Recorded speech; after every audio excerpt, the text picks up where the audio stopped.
Espírita Bezerra de Menezes, colaborador de Jesus. Que bom ter você, Tassiano, fazendo para a gente hoje a exposição doutrinária. Com certeza nós vamos aprender muito. Muito obrigada. Fique tranquila agora para fazer a exposição doutrinária. Entregamos a você, dando uma boa noite para a Beatriz, que acabou de entrar também. Fique à vontade, Tassiano. Obrigado, Grace. Boa noite a todos. Então, mais uma quinta-feira, né? Hoje eu venho trazer um pouquinho da palavra de Jesus aí para nós. Então, boa noite a todos que estão aqui conosco, né? Pessoal lá de Formoso, da Fundação, amigos aqui de Gurupi, né? Do Bezerra de Menezes, lá do Paz, Amor e Caridade. Então, hoje nós vamos refletir um pouquinho no tema Buscai e Achareis. É uma reflexão bem interessante e eu vou começar falando um pouquinho do que está no Evangelho segundo o Espiritismo, né? Então, nosso livro de cabeceira, é importante que nesse período aí de pandemia a gente consiga realmente trazer ele bem próximo de nós, né? Então, vou começar falando do capítulo 25, Buscai e Achareis. Nesse capítulo, no item 1, ele já inicia falando um pouquinho, trazendo um pouquinho de um trecho de Jesus. Sendo que esse trecho está em Mateus, capítulo 7, versículos 7 a 11. Ele nos diz o seguinte: Pedi e obterei, pedi e se vos dará, buscai e achareis. Batei à porta e se vos abrirá, porquanto quem pede, recebe, e quem procura, acha. E aquele que bata à porta, abrir-se-á. Então, quando ele fala, portanto, aquele que pede, recebe. Qualquer coisa que eu pedir, eu vou receber. É isso que Jesus está querendo dizer para nós. Então, se eu quero uma casa nova, vou pedir aí a Deus, a Jesus, e Ele vai me dar uma casa nova. Se eu quero um carro, se eu quero um emprego novo. Então, a primeira reflexão que eu faço, que eu trago para nós, o que seria esse pedir e obtereis? E é interessante que já em alguns anos atrás, né, com o desenvolvimento da física e o pessoal falando bastante aí das possibilidades, né, quando nós falamos da lei da atração. Então, a lei da atração, esse meio esotérico, espiritualista, veio falando bastante que tudo aquilo que eu atraio, eu recebo. E o interessante é que só porque o viés dele é muito materialista, né? Então, por exemplo, eu quero uma casa nova. Aí eles falam, não, então você vai deitar, mentalizar a casa, quantos quartos, se vai ter um carro na garagem. Então, dou um enfoque extremamente materialista. E fala que se você faz essa visualização, manda para o universo responde, você vai ter essa casa. De uma forma extremamente simples. Contudo, algumas pessoas fazem a visualização, conseguem sim ter uma casa bonita, uma casa boa, mas muitos outros não. E o que eles justificam nisso é que uma coisa é eu pensar e desejar uma casa nova, uma casa melhor, uma casa mais bonita. A outra questão é eu realmente sentir isso. Porque eles falam para nós que existe um eu sabotador dentro de mim, que por trás tem uma consciência de culpa, que eu penso pedindo ao universo, pedindo a Deus coisas boas, mas aqui dentro eu trago uma culpa, um sentimento de não ser amado, não ser aceito, um sentimento de inferioridade que bloqueia e faz com que tudo aquilo que você deseja não chegue até você. Então, essa lei da atração, né, conforme eles trazem, é realmente interessante em alguns aspectos. Mas muito antes deles, Emmanuel fala para nós de uma outra lei, que é a lei da sintonia. E, na verdade, o Emmanuel traz, né, o tema sintonia por vários aspectos. Tanto é que a gente tem vários livros do Emmanuel que por exemplo, mediunidade, sintonia. Então, você tem vários temas ligados à sintonia. E a sintonia, ela exerce um papel fundamental no nosso dia a dia, conforme Emmanuel traz de uma forma muito clara. As companhias espirituais com quem eu estou ligado psiquicamente vai se basear na minha sintonia. Então, se eu tenho uma sintonia baixa, ainda ligada aos prazeres, desejos mundanos, à comilança, a assistir filmes de terror pesados, complicados, eu acabo atraindo companhias que vibram no mesmo padrão. E automaticamente são companhias que muitas das vezes faz com que o nosso dia a dia seja bem tumultuado. Mas quando eu falo, quando Jesus traz pedi e obtereis, tem uma outra parte que vai trazer uma dica que é bem mais relevante, quando ele continua dizendo o seguinte para nós: qual homem dentre vós que dá uma pedra ao filho que lhe pede pão? Ou pedir um peixe, dar-lhe-á uma serpente? Ora, se sendo mal como sois, sabeis dar boas coisas aos vossos filhos, não é lógico que, com mais forte razão, vosso Pai que está nos céus dê os bens verdadeiros aos que lhes pedirem? Ou seja, bens verdadeiros. Então, aqui, ó, Jesus deixa bem claro para nós que não é só pedir e obtereis.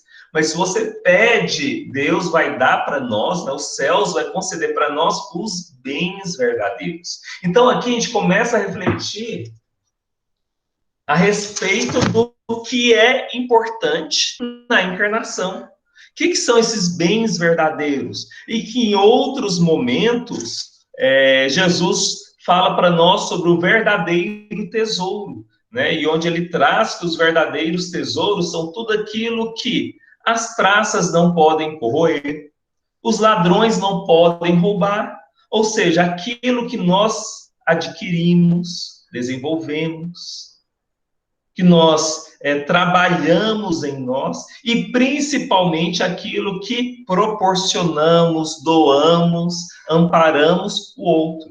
Então, esses são os verdadeiros tesouros, né? O amor, a alegria em ajudar o outro, o conhecimento, a instrução, a informação. Então, nós vamos perceber que se eu pedis e obtereis, é claro que eu posso pedir, sim, uma casa melhor, um carro melhor, mas o que é mais importante? O que são esses bens verdadeiros? Então, quando a gente traz esses bens verdadeiros, são aqueles que realmente são verdadeiramente importantes para nós, enquanto espíritos imortais que somos. E aí nós pensamos, poxa, então algo verdadeiro que eu posso pedir é, por exemplo, uma cura espiritual. Eu sofro de uma doença, de um mal-estar, de um incômodo, aí eu vou lá, peço a Deus. Bom, Jesus ensinou para nós, pedi, obtereis. Então eu vou lá e peço, por favor, me dá essa cura. Aí a pessoa vai na casa espírita, recebe o passe, faz o tratamento espiritual. Algumas pessoas recebem o alívio, recebem verdadeiramente a cura. André Luiz nos traz vários e vários casos de pessoas que recebem a cura na casa espírita. Nós, o nosso convívio, se a gente for conversar aí com as nossas amigas que trabalham no atendimento espiritual, elas vão dar vários exemplos de pessoas que realmente foram amparadas, foram auxiliadas pelo tratamento espiritual. Então, algumas pessoas recebem, outras pessoas não. Então, da mesma forma que essa lei da atração funciona para algumas pessoas e outras não, também quando nós pedimos a cura espiritual, da mesma forma. Algumas pessoas recebem, outras não. E nós podemos perceber isso de uma forma muito clara, por exemplo, nem todos que se aproximaram de Jesus, que Jesus foram curados. Porque esse processo demanda diversos outros fatores. E o Espiritismo nos ensina que, além de tudo aquilo que desejamos para a nossa vida, como uma casa boa, uma vida tranquila, um trabalho bom, uma família amorosa, compreensível, um corpo saudável que permita que eu me expresse, estude, experiencie a vida, que além disso tudo existe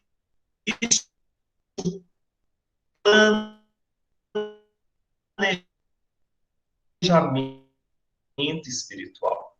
E o planejamento espiritual é baseado nas minhas necessidades reais. Então, por isso que nem todos que se aproximaram de Jesus curaram, nem todos que recebem o passe vão ser curados. Porque existe esse planejamento. Por mais que eu peça uma casa boa, uma vida com abundância financeira, qual que é o meu planejamento? O que eu pedi para essa encarnação? Foi experiência ao planejamento. Então, o nosso planejamento ele está acima disso tudo.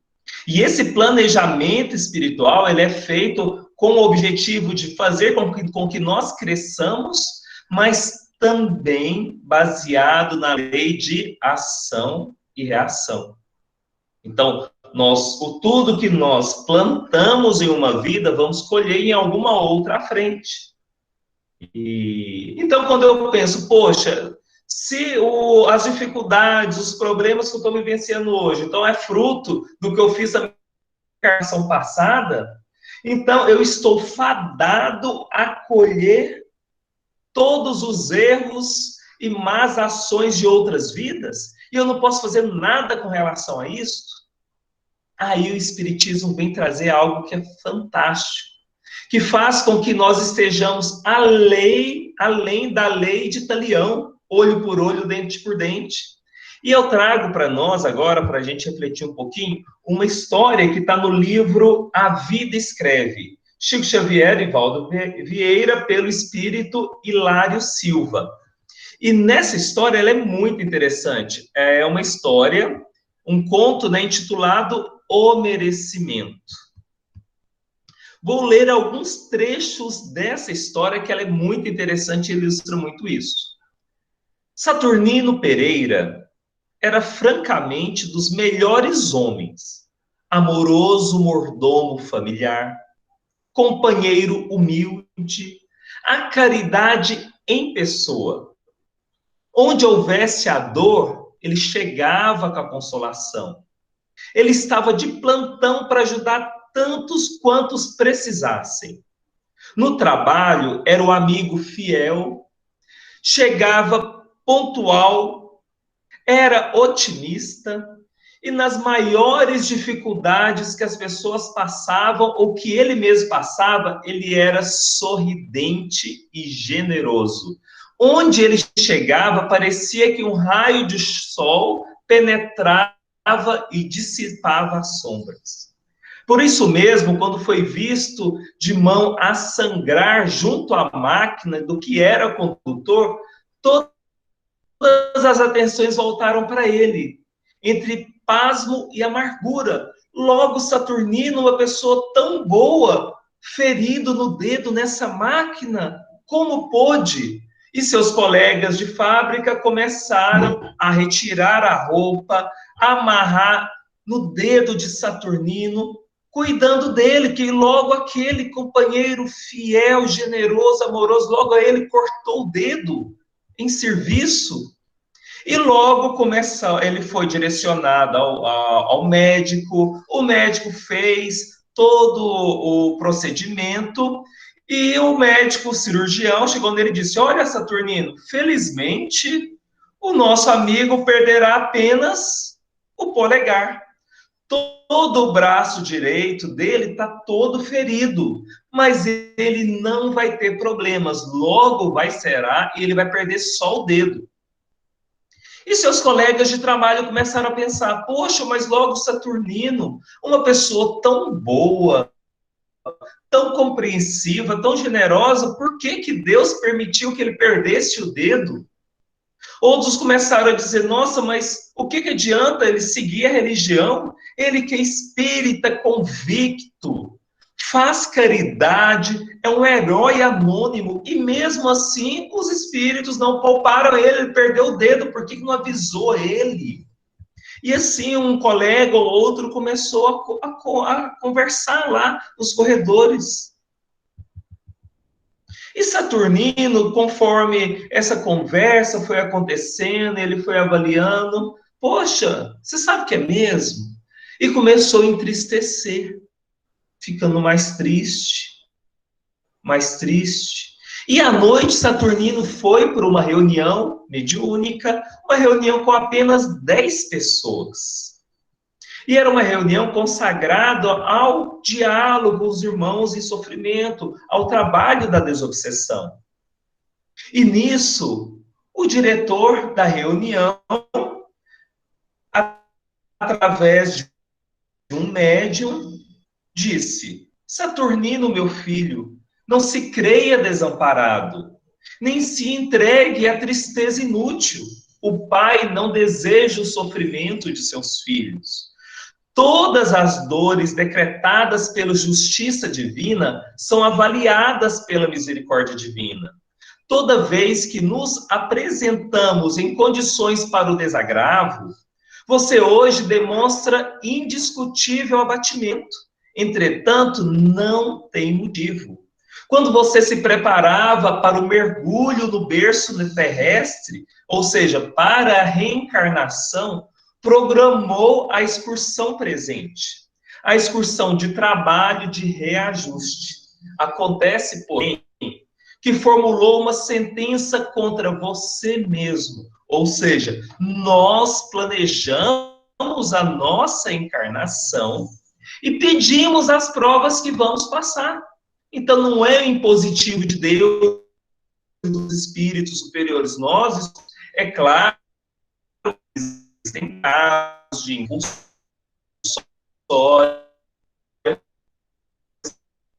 são outras questões. No litoral brasileiro, o certo dia, pobre dos seus empregados que estavam que estava enfermo, que não pôde obedecer às suas determinações, e assim você ficou enraivecido com essa postura desse operário e mandou triturar o braço inteiro no engenho rústico. E por muito tempo no plano espiritual, você, Saturnino, ficou perturbado com aquela consciência culpada, com aquele mal-estar diante daquela situação. Assim, você implorou a existência que reencarnasse e que perdesse o braço mais útil no trabalho. Mas você, Saturnino, desde a primeira mocidade, ao conhecer a doutrina espírita, tem nos pés o caminho do bem. Você tem trabalhado, esmerando-se no dever. Não estamos aqui para te elogiar, porque você continua lutando e lutando. E o plantio disso ou daquilo só pode ser avaliado em definitivo por ocasião da colheita.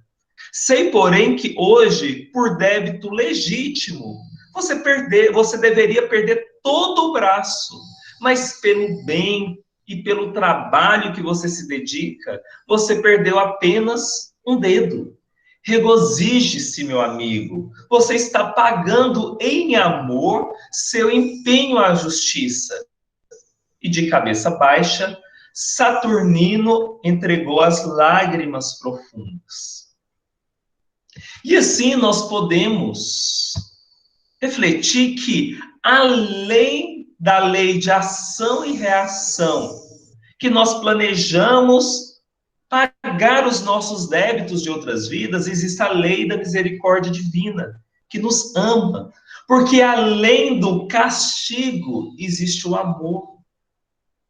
Além do castigo existe o aprendizado. E é isso que Deus quer de nós, que nós cresçamos, que nós aprendamos a amar ao próximo, que aprendamos a ajudar ao próximo. Então, todo débito, ele pode ser aliviado em função do trabalho no bem.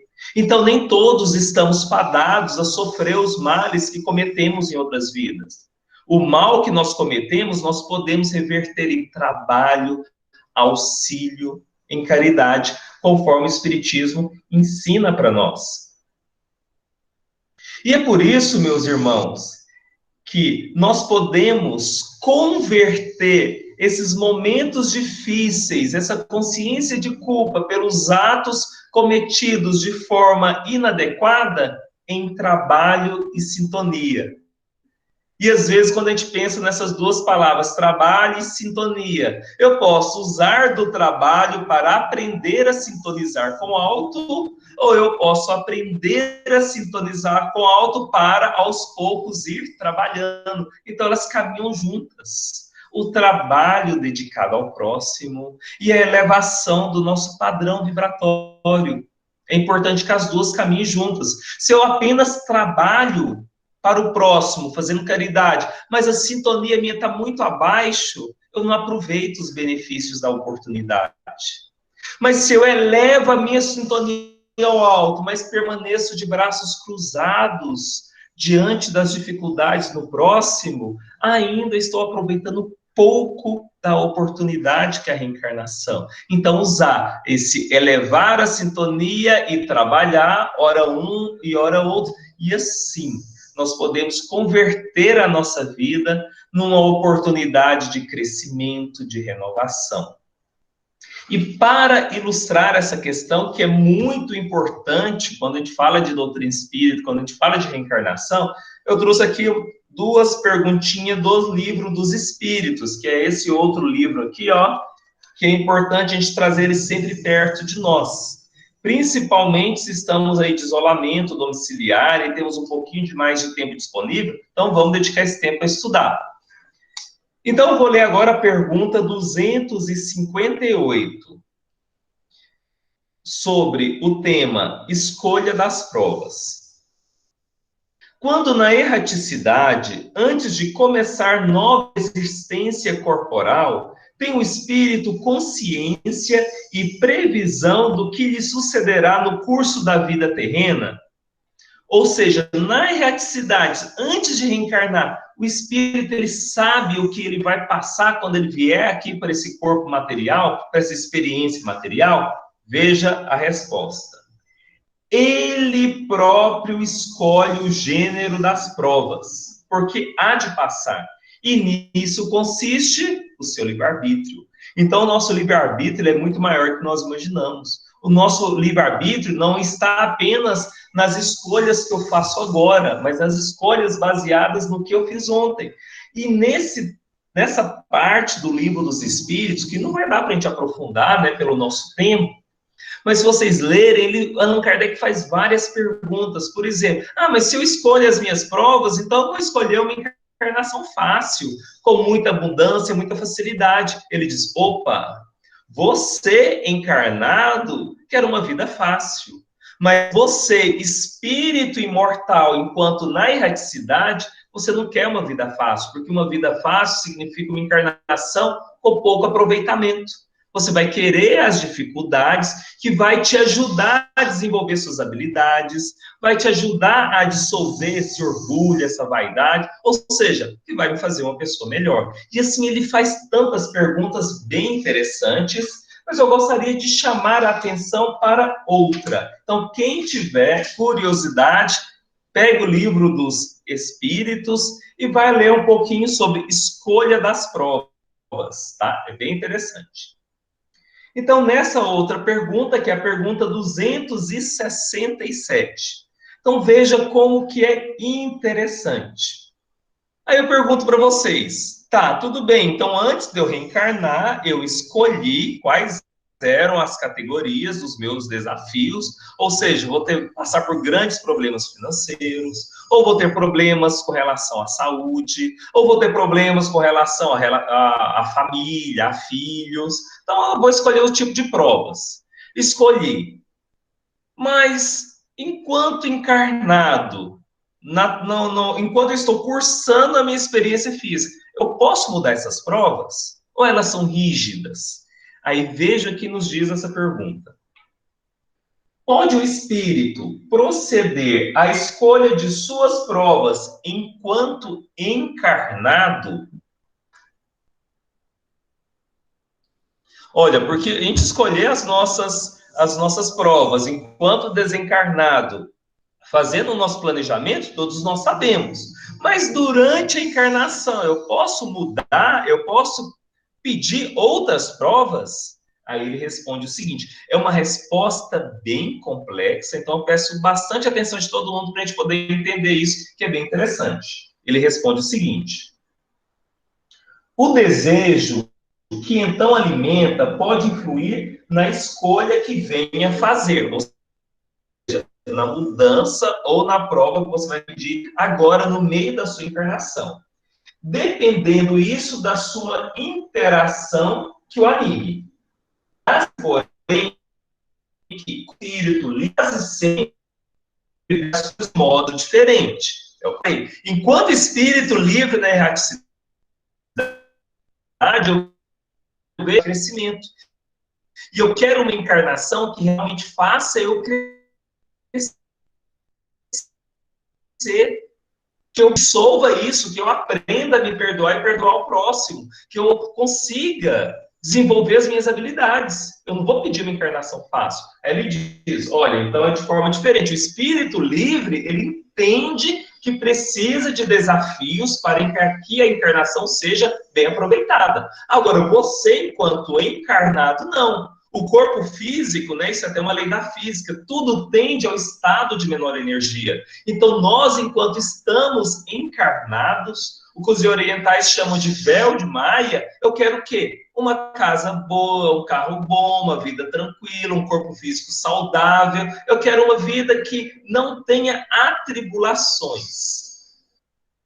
Então, isso é o que eu, encarnado, eu penso. Mas eu, espírito imortal, de plena consciência da oportunidade que a reencarnação, não penso isso. Eu penso diferente. Aí ele continua dizendo, o espírito, por si só, é quem faz as escolhas, ou seja, nós é que fazemos as escolhas. Entretanto, ainda uma vez o dizemos, possível lhe é fazer. Possível é. Então, ou seja, mudar a prova ou pedir outra prova durante a encarnação é possível? Sim, possível é. Mesmo na vida material. Por isso que há sempre momentos em que o espírito se torna independente da matéria, onde ele pode fazer essas escolhas. E quando é isso? Quando nós dormimos. Quando dormimos, eu desprendo desse corpo físico, o corpo físico é que traz essa ilusão da matéria, e eu lá do outro lado, de posse de consciência verdadeira do ser livre que sou, eu sei que uma vida fácil não vai ser boa. Pelo contrário, eu posso me complicar. Então, eu não vou pedir isso para mim. Então, ele pode pedir? Pode. Mas desde que o pedido seja feito por eu, espírito imortal, de posse da minha consciência, ou seja, no plano espiritual, que eu vou pedir realmente o que eu quero. Enquanto encarnado, não. A gente sempre pede sombra e água fresca, né? E nós sabemos que não é por aí. Acabamos perdendo a encarnação e perdendo um tempo que é valiosíssimo. Então, continuando as nossas reflexões, né, sobre buscais e achareis, então vou pegar novamente aqui o Evangelho segundo o Espiritismo, para a gente ler um outro trecho que é bem interessante, tá? Está lá na página 301. Também nesse capítulo, buscai e achareis, e o título, né, o subtítulo desse capítulo é Observai os pássaros do céu.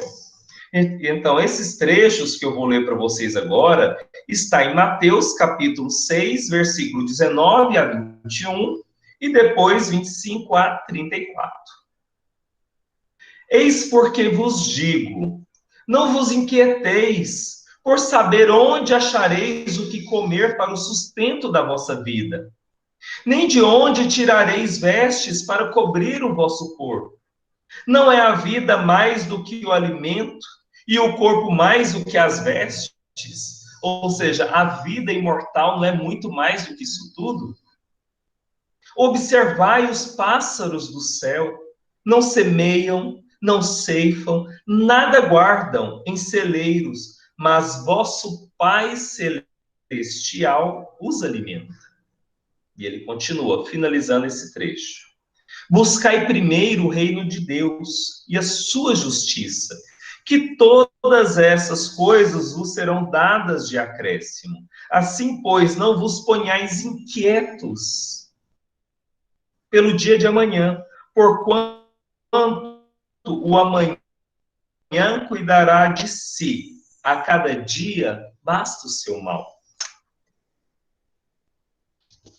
E assim nós podemos perceber de uma forma muito clara que Jesus fala para nós, primeiro, que existe um planejamento espiritual. Nós planejamos, escolhemos as provas que estamos passando hoje. Eu estou passando por algumas provas, cada um de vocês aí está passando por uma prova difícil agora. Nós escolhemos. Então, primeira questão. Segundo, estamos aqui porque é uma escola, não é uma punição divina, não é castigo de Deus. Estamos aqui para crescer, para aprender. Veja, no caso da história, ele trazia a consciência de culpa, porque ele mandou lá um dos seus funcionários perder o braço. E ele trazia isso dentro de si e não dava paz para ele. Ele veio à encarnação, fez o bem e perdeu o dedo. Mas ele precisava perder esse dedo, sim. Esse dedo foi fundamental para que ele se perdoasse dessa situação difícil e traumática que ele proporcionou a outro. Mas o mais importante é aprender o amor. E ele aprendeu. Através do quê? Das duas palavras. Trabalho e sintonia. Lembra como estava na história lá contada por nós? Por Hilário Silva. Ele era uma pessoa generosa, positiva, otimista, levava alegria nos momentos mais difíceis, mesmo nos momentos difíceis dele, mas não só tinha elevado seu padrão vibratório, sua sintonia, mas também é aquele que ajudava, que estava disposto, que se dedicava à caridade. Então, trabalho para o próximo e sintonia. Então, segunda questão. Terceira questão.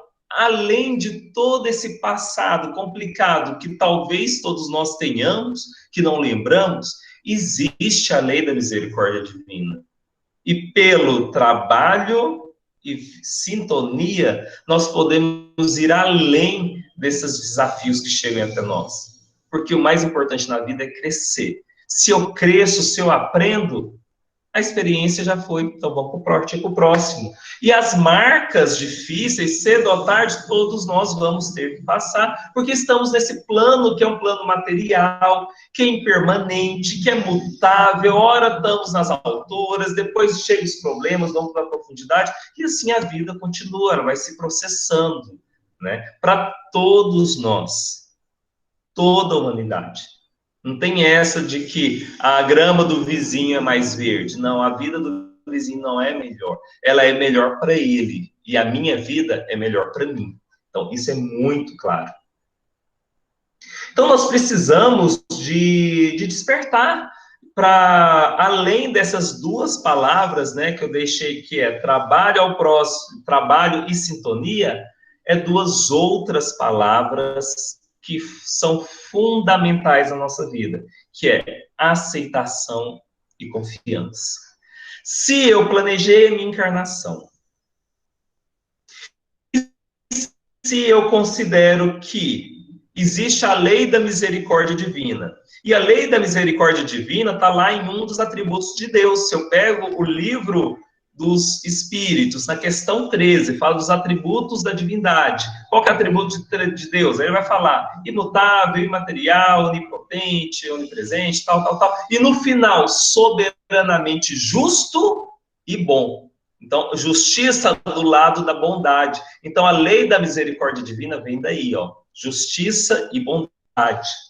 Então, se ele é justo e bom, automaticamente eu estou passando pela experiência que eu preciso. E se eu não tenho o corpo físico que eu gostaria de ter, tem um porquê. Se eu não tenho a família que eu gostaria de ter tido, tem uma finalidade. Se eu estou no trabalho que eu não gosto, que é desafiador, tem um porquê para tudo isso. E enquanto ficarmos amassando barro, derrapando, reclamando, eu não aprendo o que eu vim aprender. Agora, se eu trago essa palavra aceitação, aceitar a experiência que eu estou passando, aceitar o desafio que está batendo na minha porta.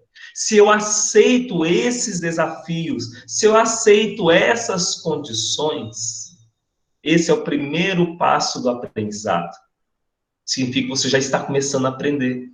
E se você aprende a lição que você mesmo planejou para que está, automaticamente as portas das mudanças vão se abrir. Mas as portas das mudanças começam com a mudança interior, para depois o externo mudar. Então, essa palavra aceitação, ela é fundamental. Porque quando eu trago ela na minha vida, apesar de eu não ter o trabalho que eu gostaria de ter, apesar dos meus filhos serem muito complicados, apesar da minha esposa ainda ficar reclamando muito de mim, eu posso ter a felicidade relativa.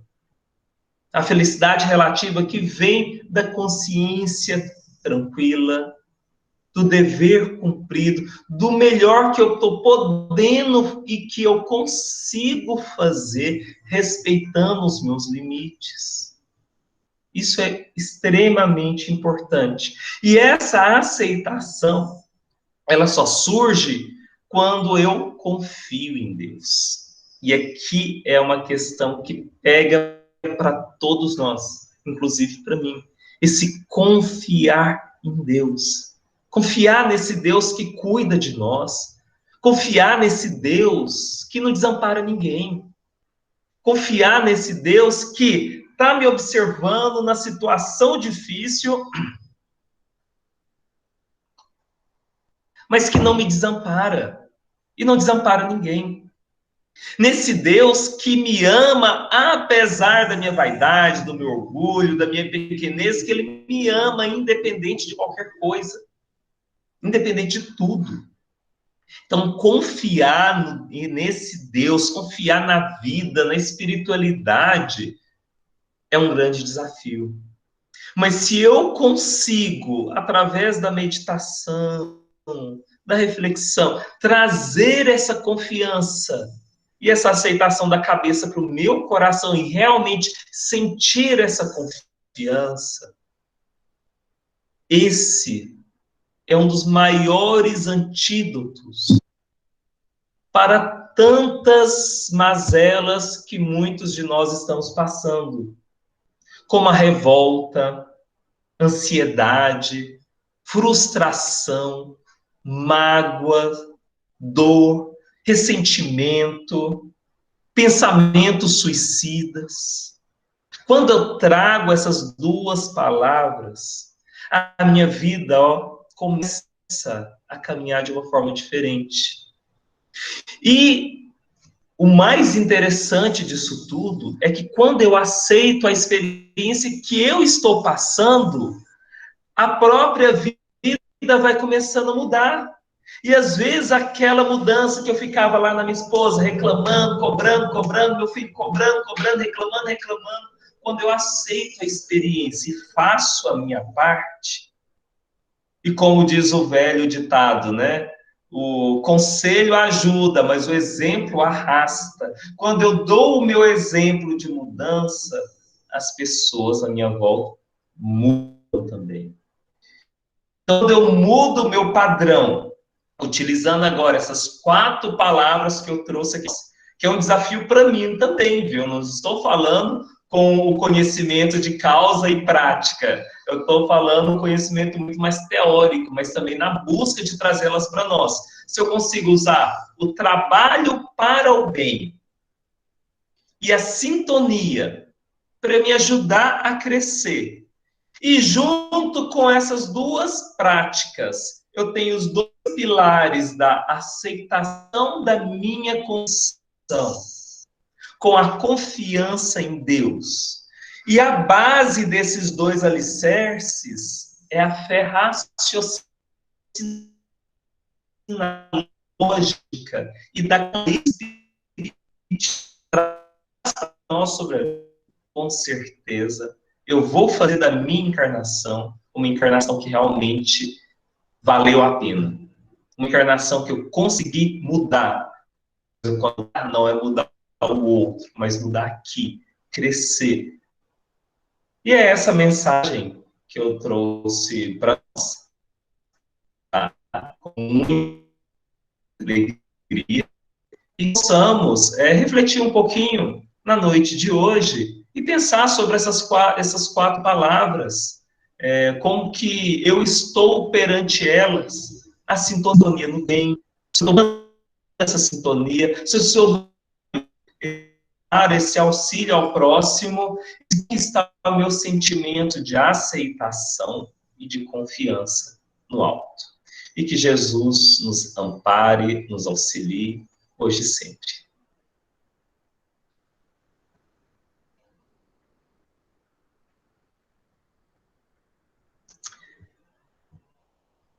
Graça Gonçalves, tudo bem? Então, vamos fazer amém? Então, vou convidar a todos que nesses instantes, se for possível, interiormente, e vamos juntos perceber Deus através da criação, este mundo perfeito, as árvores, os rios, a chuva que alivia, os ciclos de carbono da água, a sobrevivência dos animais, os movimentos de rotação e translação do planeta, os ciclos dia e noite, estações. Veja com tanta perfeição que fomos criados. A nossa mente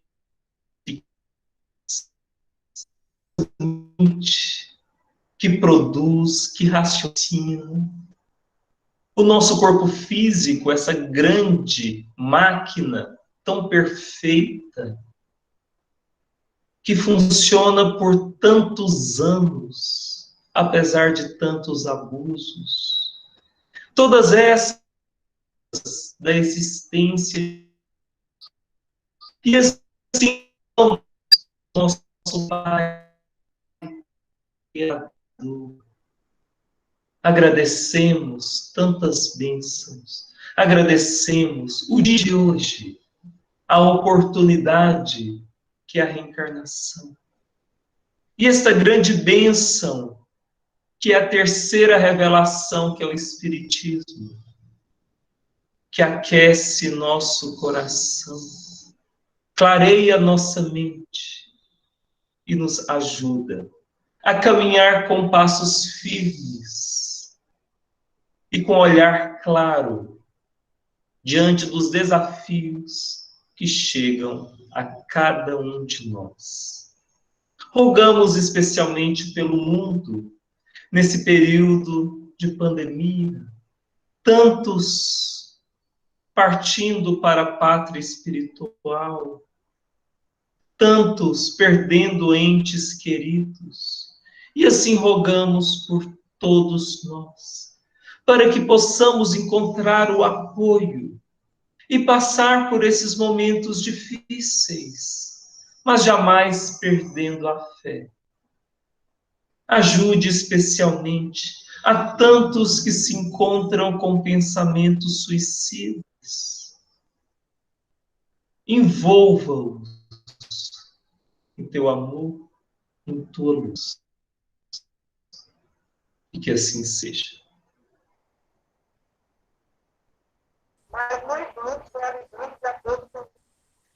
Tá aí, então, né, Tassiano? Realizou a tarefa. Que maravilha. A gente agradece esse momento de experiência